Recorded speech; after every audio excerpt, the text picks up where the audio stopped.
Now we come to periodic and non-periodic changes. What are periodic changes and what are non-periodic changes? Periodic changes means changes occurring after a fixed interval of time. Okay, that is periodic changes. After a fixed interval, it again continues. Okay, swinging a pendulum a clock, that is after a fixed interval, it again starts.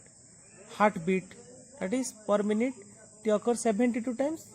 So this is the fixed interval. Changes in season during the course of a year, different phase of the moon during the period of 1 month, spinning of the earth on its axis, high and low tides in the sea. So these are the examples of periodic changes.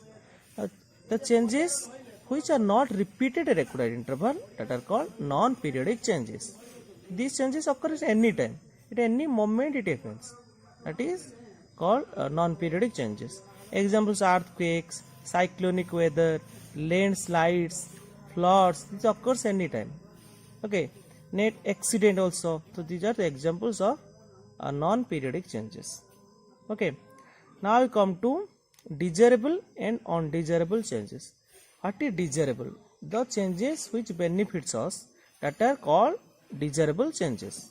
Okay, examples given here: drying of cloth in the sun, that benefits us; burning of cooking gas, formation of curd from milk.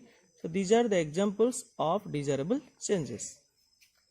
Now the changes which brings us some harm, that is it is harmful for us, that the changes, they are called undesirable changes. Occurrence of earthquake, breaking of a tumbler, spoiling of foodstuff, that are examples.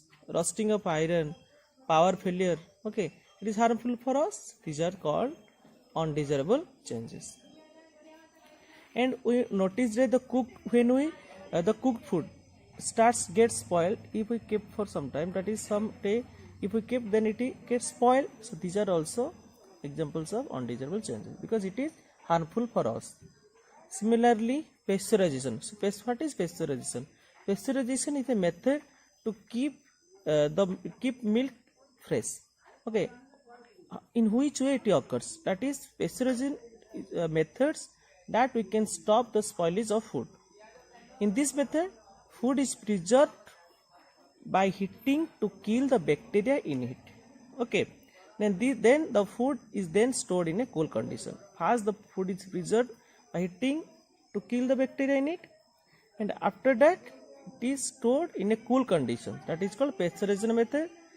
Pasteurization method used for milk, but may also be used for cheese and other food also. Okay,